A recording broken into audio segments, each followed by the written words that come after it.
आप सभी को बहुत-बहुत नमस्कार। या कुंदेन्दु तुषारहार धवला या शुभ्रवस्त्रान्विता या वीणावरदण्डमण्डितकरा या श्वेतपद्मासना या ब्रह्माच्युतशङ्करप्रभृतिभिर्देवैः सदा वन्दिता सा मां पातु सरस्वती भगवती निःशेषजाड्यापहा। सरस्वती वंदना ये हम और आप बचपन से ही गाते आए हैं। सामान्य अर्थ जो इस वंदना का है वो इस प्रकार कह सकते हैं कि जो कुंद के पुष्प के समान, चंद्रमा के समान, बर्फ के समान और मोतियों की माला के समान श्वेत हैं, जो शुभ्र वस्त्रों से युक्त हैं, जो उज्ज्वल वस्त्रों से युक्त हैं, जिनके हाथ उत्तम वीणा से सुशोभित होते हैं, श्वेत कमल जिनका आसन है, ब्रह्मा विष्णु महेश आदि देव जिनकी स्तुति करते हैं और जो सब जड़ता को हर लेती हैं, वे भगवती सरस्वती मेरा पालन करें। मेरे विचार से इस श्लोक का आरंभ जो हुआ है वो शीतलता अथवा सौम्यता की ओर विशेष रूप से ध्यान ले जाने के लिए है। सरस्वती शब्द का वैसे भी जल से संबंध है और जल का शीतलता से, जीवन से, रस से, भावनाओं से और मन से गहरा नाता है। मैं समझता हूँ कि जैसे बच्चा माता के पास निसंकोच अथवा निर्भय होकर चला जाता है, भले माता कितनी ही तेजस्विनी हो, उसी प्रकार सरस्वती जी इस संसार की माता हैं, तो उनकी शरण में भक्त को कैसे जाना चाहिए, ये कदाचित समझाया गया है। वह माता उज्ज्वल वस्त्रों से युक्त हैं।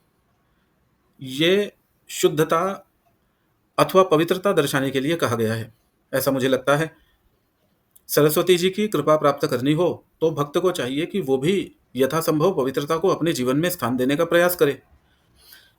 या वीणावरदंड मंडित करा या श्वेत पद्मासना, उन सरस्वती माता के हाथ उत्तम दंड से युक्त वीणा से सुशोभित होते हैं। भगवती सरस्वती की कृपा के बिना जीवन संगीत उत्तम सुरों से युक्त कैसे हो सकता है भला? जीवन को सुरों से सजाना है तो सरस्वती की कृपा प्राप्त करनी ही होगी। वह माता श्वेत पद्म अर्थात कमल पर विराजमान होती हैं। श्वेत पद्मासना, बार बार श्वेत वर्ण की ओर इस स्तुति में, इस वंदना में ध्यान दिलाया जा रहा है। इस पर अवश्य चिंतन करना चाहिए। ब्रह्माच्युत शंकर प्रभृतिभिर्देवैः सदा वंदिता। ब्रह्मा जी, विष्णु भगवान और शंकर भगवान जैसे देवों द्वारा माता पूजित होती हैं। तो जब ऐसे त्रिदेव जिनसे सारा संसार चलता है वो सरस्वती माता की पूजा करते हैं, तो फिर अन्य साधारण जनों की तो बात ही क्या है?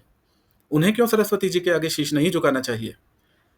बिना सरस्वती जी की कृपा के कार्य करने की क्षमता प्राप्त हो भी कैसे सकती है? सा मां पातु सरस्वती भगवती। वह भगवती सरस्वती जी मेरी जड़ता का, मेरी मूर्खता का, मूढ़ता का पूरी तरह से हरण कर ले।